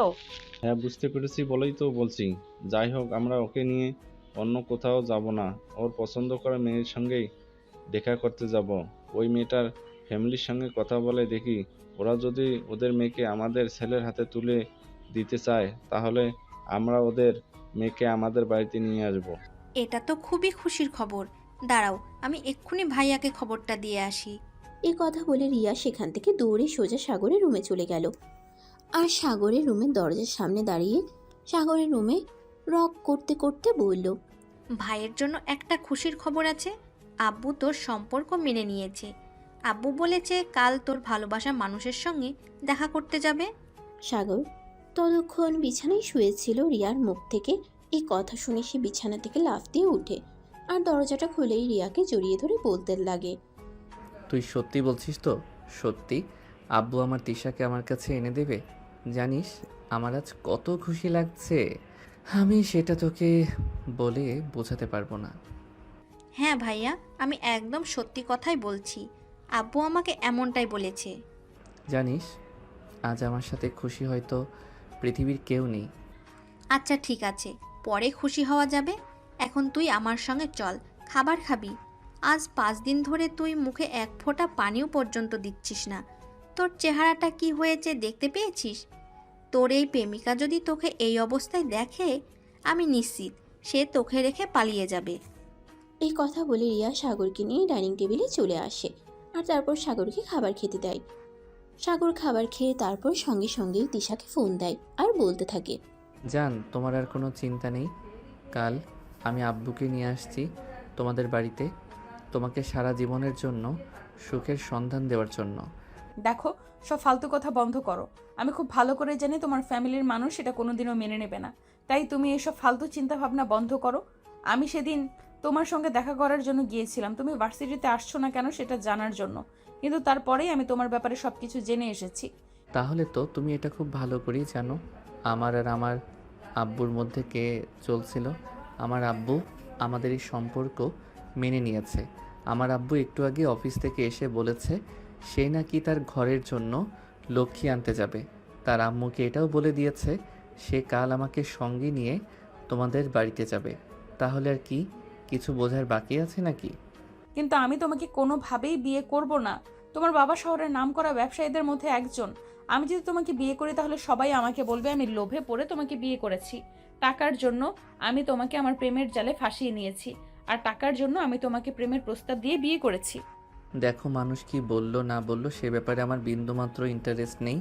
আমি তোমাকে ভালোবাসি, এটাই সত্য। তাছাড়া তোমার ভাইয়া তো বলেছে উনি আমাদের সম্পর্ক মেনে নেবেন, আর তুমিও ওই বাড়িতে ভালো নেই। তাহলে আর তো আমাকে বিয়ে করার কোনো সমস্যা থাকার কথা নয়। কোনো সমস্যা নেই, কিন্তু তারপরও আমি তোমাকে বিয়ে করব না। তখন তিশার হাত থেকে তার বড় ভাই ফোনটা কেড়ে নেয় আর সাগরকে বলতে থাকে, দেখো, তোমার কোনো চিন্তার কারণ নেই। আমি যে তোমাকে বলেছি আমার বোনকে আমি তোমার হাতে তুলে দেবো, তাহলে এত চিন্তা করার কি আছে? তুমি তোমার আব্বুকে নিয়ে চলে আসো, তোমার আব্বুর সাথে কথা বলে তারপর আমি দিশাকে তোমার হাতে তুলে দিতে চাই। আমি আমার বোনকে এভাবে কষ্ট পেতে আর দেখতে চাই না। তুমি প্লিজ আমার বোনটাকে একটু সুখে রাখো। আপনি কোনো চিন্তা করবেন না ভাইয়া, আপনার চিন্তার কোনো কারণ নেই। আমি আমার ভালোবাসার মানুষটাকে যথেষ্ট সুখে রাখার চেষ্টা করব, তবে বাকিটা আল্লাহ তাআলার হাতে, আল্লাহ যা চাইবে তাই হবে। আল্লাহর উপর তো আর কিছু করতে পারবো না। হ্যাঁ ভাই, সেটাই, সব কিছু আল্লাহর উপরে ছেড়ে দিতে হবে। মানুষ তো উছিলা মাত্র, সব কিছু ফয়সালা মালিক তো একমাত্র মহান আল্লাহ তাআলা। আল্লাহ চাইলে সব কিছু করতে পারে, তাই আমাদের আল্লাহর উপর ভরসা রাখতে হবে। আল্লাহ যেটা ভালো বোঝে। তারপর সেদিন বিকেলবেলা সাগর তারা বুকে নিয়ে তিশাদের বাড়িতে আসে। আর কথা বলার এক পর্যায়ে তিশার সঙ্গে সাগরের বিয়ের কথা। এরপর সেদিন বিকেলবেলা সাগর তার পরিবারকে নিয়ে তিশাদের বাড়িতে আসে। আর কথা বলার এক পর্যায়ে তিশার সঙ্গে সাগরের বিয়ের পাকা সম্বন্ধে ঠিক হয়। দেখতে দেখতে বেশ কিছুদিন সময় চলে যায়। আজ সাগর আর তিশার বিয়ে হয়েছে। এই মুহূর্তে তিশা সাগরের বেডরুমে বসে বসে সাগরের জন্য অপেক্ষা করছে। কিছুক্ষণের মধ্যেই সাগর বন্ধুদের কাছ থেকে বিদায় নিয়ে বেডরুমে চলে আসে আর সঙ্গে সঙ্গে দরজাটি বন্ধ করে দেয়। তিশা তখনও বিছানায় বসে আছে। এটা দেখে সাগর বলতে থাকে, কি ব্যাপার বউ, বাসরাতে স্বামীকে সালাম করতে হয়, এটা তুমি জানো না নাকি? এর থেকে যদি আমার কয়েকটা বিয়ে হতো তাহলে অবশ্যই আমার এক্সপিরিয়েন্স থাকতো। তার মানে তুমি কি বলতে চাইছো আমার এর আগে আরও কয়েকটা বিয়ে হয়েছে, তার জন্য আমি জানি? দেখো, এগুলো নিয়ম, এগুলো সবাই জানে। যাই হোক, আমি তোমাকে সালাম করতে পারবো না, কারণ আমি তোমার চাইতে বয়সে বড়। এই ব্যাপার, আচ্ছা ঠিক আছে, তোমাকে সালাম করতে হবে না। যাই হোক, চলো দুজনে নামাজ পড়বো। এখন আবার কিসের নামাজ পড়বো? আমি তো নামাজ পড়ে নিয়েছি অনেকক্ষণ আগেই। তাছাড়া তুমি খুব ভালো করে জানো আমি যাই কিছু করি না কেন, আমি নামাজের ব্যাপারে খুবই সেনসিটিভ। আমি নামাজের ব্যাপারে কখনোই অবহেলা করি না। আমি সবার মতো সবসময় নামাজ আদায় করি। সেটা আমি খুব ভালো করে জানি, কিন্তু এই নামাজ সেই নামাজ নয়। আজ আমাদের বাসার অধ্যায়, আজ আমাদের দুজনকে 2 রাকাত করে নফল নামাজ আদায় করতে হবে। আর আল্লাহর কাছে আমাদের ভবিষ্যৎ জীবনের জন্য দোয়া প্রার্থনা করতে হবে। আচ্ছা ঠিক আছে, তুমি অজু করে আসো। আমার অজু আছে, আমি একটু আগে এশার নামাজ পড়েছি। সাগর তখন কোনো কথা না বলেই চুপচাপ ওয়াশরুমে চলে গেল। আর তারপরে উঁচু করে এসে দুটো জায়নামাজ বিছিয়ে তিশাকে নিয়ে 2 রাকাত নফল নামাজ আদায় করে নিল। এদিকে সাগরের আগেই তিশার নামাজ শেষ হয়ে গেছে, তাই তিশা নামাজে রেখে বিছানায় গিয়ে ঘুমানোর প্রস্তুতি নিচ্ছে। আর এদিকে সাগর ততক্ষণে জায়নামাজটা রেখে তিশার পাশে এসে দাঁড়ায় আর বলে, কি হলো, তুমি ঘুমিয়ে যাচ্ছ কেন? তো কি করব আমি? দেখো, অলরেডি রাত 11টা বেজে গেছে, আমার খুব ঘুম পেয়েছে। আরে বাবা, সেটা না হয় বুঝলাম, কিন্তু তাই বলে এত তাড়াতাড়ি ঘুমিয়ে যাবে নাকি? আজ আমাদের বাসরাত কত বছর অপেক্ষার পর এই রাতে জীবনে একবার আসে, আর সেখানে কি না তুমি ঘুমিয়ে যেতে চাইছো? আমার ভালো লাগছে না কিছু। আমি পলিকে খুব মিস করছি, জানো? পলি সবসময় আমার সঙ্গে ঘুমায়। আজ মেয়েটা ঘুমিয়েছি কিনা সেটাই বুঝতে পারছি না। কোথায় আছে? ঠিক আছে, চিন্তার কোনো কারণ নেই। আমি কাল সকালেই বলি কি আমাদের বাড়িতে নিয়ে আসবো, আর তারপর থেকে বলি এখানেই থাকবে। কিন্তু আজকে রাতটাকে এভাবে নষ্ট হয়ে যেতে দিও না। আজ আমাদের বাসর রাত, প্রত্যেকটা মানুষের জীবনের স্বপ্নের একটা রাত। এই বলে সাগর তিশার দিকে এগোতে থাকে। আর সাগরকে এভাবে তিশার দিকে এগোতে দেখে আর এদিকে তিশা নিজেকে গুটিয়ে নিতে শুরু করে। এটা দেখে তিশাকে সাগর বলে, কি ব্যাপার, কি হয়েছে? তুমি আমাকে নিজেকে গুটিয়ে নিচ্ছ কেন? জানি না, আমার কেমন যেন আনকমফোর্টেবল লাগছে। এই প্রথমবার জীবনে আমার রুমের মধ্যে কোনো ছেলে মানুষ, তাই কেমন যেন আনইজি ফিল হচ্ছে। আরে ভাই, এতে নিজে আনকমফোর্টেবল ফিল করার কি আছে? আমি তোমার স্বামী, তোমার সঙ্গে আমার বিয়ে হয়েছে, এখন থেকে আমরা দুজনে একসঙ্গেই থাকবো। প্লিজ, তারপরেও আমার কেমন জানি লাগছে। তুমি প্লিজ অন্য রুমে চলে যাও, আমাকে একা ঘুমাতে দাও। এই বলে তিশা সাগরকে অনেক রিকোয়েস্ট করতে লাগলো। সাগর এগিয়ে যেতেই তিশা পিছন থেকে চলে যায়। কিন্তু সাগর কি এই দিনের জন্য বিয়ে করেছে নাকি? সে বিয়ে করেছে বউ নিয়ে একসঙ্গে ঘুমানোর জন্য। তাছাড়া আজ তাদের বাসর রাত, জাগার তো আর এখন কোনো রকম রুম থেকে বের হবে না। তাই সাগর তিশার কোনো কথা না শুনেই তিশার কাছে চলে যায় আর তিশাকে নিজের বাহুডোরে আবদ্ধ করে নেয়। এ কি করছো তুমি? তুমি আমাকে জড়িয়ে ধরলে কেন? আমার কেমন যেন লাগছে। কেমন লাগছে বলো আমাকে, আমি তোমাকে ঠিক করে দিচ্ছি। এই বলে সাগর তিশাকে নিজের বুকের মধ্যে টেনে নেয় আর আর তিশার কপালে আলতো করে একটা ভালোবাসার পরশ এঁকে দেয়। তিশা সাগরের ছোঁয়া পেয়ে একটু কেমন যেন কেঁপে ওঠে আর বলে, ছেড়ে দাও আমাকে, আমার কেমন যেন লাগছে। কিন্তু সাগর তিশার কোনো কথাই শুনল না। তিশার হাতে দুটো বিছানার সঙ্গে চেপে ধরে তিশার ঠোঁট দুটোতে ইচ্ছে মতো কিস করতে থাকে। আর এদিকে তিশার নিঃশ্বাস ভারী হয়ে আসছিল। সে ঘন ঘন নিঃশ্বাস নিচ্ছিল, নিজেকে কোনোভাবেই যেন ঠিক রাখতে পারছিল না। প্লিজ ছেড়ে দাও না আমাকে, কেন এরকম করছো আমার সঙ্গে? তুমি আমার শরীরে টাচ করো না, আমার শরীরে কেমন যেন লাগছে। একটু সহ্য করো না। এরকম কেন করছো? প্রথমবার ইন্টিমেট হলে এরকম একটু হয়, এতে এরকম করার কি আছে? প্লিজ একটু চুপ করে থাকো আর আমাকে একটু আদর খেতে দাও। এই বলে সাগর তিশার গলায় গালে কিস করতে থাকে। আর এদিকে তার লক্ষ্য একটা, সময় আরও নিচের দিকে যেতে থাকে। সে তিশার নাভিতে হাত বুলাতে থাকে। আর এদিকে তিশার তো একদম যায় অবস্থা। সে খুব জোরে জোরে নিঃশ্বাস নিচ্ছে আর ছটফট করছে। আর তখনই সাগর ভীষণ নিচে হাত দেয়। তখন তার একদম চিৎকার দেওয়ার মতো অবস্থা।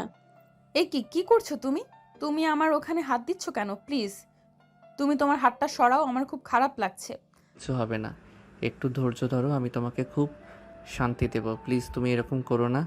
এই বলে সাগর তিশার ওখানে হাত বুলাতে থাকে। আর তখনই সে দেখতে পায় ওটা একদম পুরোপুরি ভিজে গেছে। আসলে তিশা তো একটা মেয়ে মানুষ, আর তার ওসব কিছু করার জন্য পরিপূর্ণ বয়স হয়েছে। কিন্তু তিশা আজ পর্যন্ত প্রেম টেম ওইসব করেনি, তাই সাগরের কাছে আসতে একটু আনইজি ফিল করছিল। আর এদিকে সাগর তিশার ওটা ভেজা পেয়ে সঙ্গে সঙ্গেই নিজের আঙুল ঢুকিয়ে দেয়। আর এদিকে তিশা কোকাতে থাকে। কি করছো তুমি? ছেড়ে দাও না, আমার কেমন যেন লাগছে, প্লিজ ছেড়ে দাও আমাকে। জান, আর একটু ধৈর্য ধরো, আমি তোমাকে অনেক শান্তি দেব। এই বলে সাগর তখন তিশার ওখান থেকে নিজের হাতটা সরিয়ে নেয়। আর সঙ্গে সঙ্গে তিশার ওটাতে নিজের ওটা ঢুকিয়ে দেয়। তারপর তিশাকে ইচ্ছে মতো নিজের ভালোবাসা উজাড় করে দিতে থাকে। ছেড়ে দাও, আমার ব্যথা লাগছে। প্লিজ জান, একটু ধৈর্য ধরো, এক্ষুনি সব ঠিক হয়ে যাবে। পুরাতন করছি তো। আসলে মেয়েদের একটা পর্দা থাকে, যেটা প্রথমবার করার সময় একটু বাধা সৃষ্টি করে। ওটা ছিঁড়ে গেলেই আর কোনো প্রবলেম হবে না, অনেক মজা পাবে। এই কথা বলে সাগর তিশার সঙ্গে ইন্টিমেট হয়ে যায়। এভাবেই চলে যায় প্রায় ঘন্টাখানেক সময়। 1 ঘন্টা পর সাগরের মনস্কামনা পূর্ণ হলে সাগর তিশাকে ছেড়ে দেয়। আর এদিকে তিশার অবস্থা একদম নাজেহাল, একদম ক্লান্ত হয়ে পড়েছে সে। তখনই সাগরের তাকে টান দিয়ে নিজের বুকের সঙ্গে মিশিয়ে নেয় আর কানের কাছে মুখ নিয়ে বলতে থাকে, কেমন লাগলো জান? মজা পেয়েছো না? অনেক মজা পেয়েছি। আচ্ছা, আমার তো অনেক ভয় লাগছিল, কিন্তু এত মজা পেলাম কি করে? তোমাকে বলেছিলাম না, ভয় পাওয়ার কোনো কারণ নেই। প্রথম একটু ওরকম লাগেই, তারপর সব ঠিক হয়ে যায়। শেষ রাতে আরেক রাউন্ড খেলতে দেবে? আরে না, একদমই না। দেখো বিছানায় রক্ত লেগে আছে, এরকমটা কেন? আমি তোমাকে বললাম না, প্রথমবার করার সময় মেয়েদের ওটার ভেতর পাতলা একটা পর্দা থাকে, ওটা ছিঁড়ে যাওয়ার কারণে সামান্য একটু রক্ত বের হয়ে যেতে ভয় পাওয়ার কিছু নেই। এখন চলো ঘুমিয়ে পড়ি। হ্যাঁ তাই, চলো, আমারও ঘুম পাচ্ছে খুব। এই বলে দুজন দুজনকে জড়িয়ে ধরে ঘুমিয়ে পড়ল আর স্বপ্ন দেখতে লাগলো নতুন একটা জীবনের। এভাবেই শুরু হলো তাদের প্রেমময় একটা রোমান্টিক গল্প। তো ভিউয়ার্স, আমাদের আজকের গল্পটা এই পর্যন্তই ছিল। আমাদের গল্পটা আপনাদের কাছে কেমন লেগেছে অবশ্যই ছোট্ট একটা কমেন্টে জানাবেন। আপনাদের ছোট্ট একটা কমেন্ট আমাদেরকে নতুন একটা ভালোবাসার গল্প লিখতে উৎসাহিত করে। আল্লাহ হাফেজ।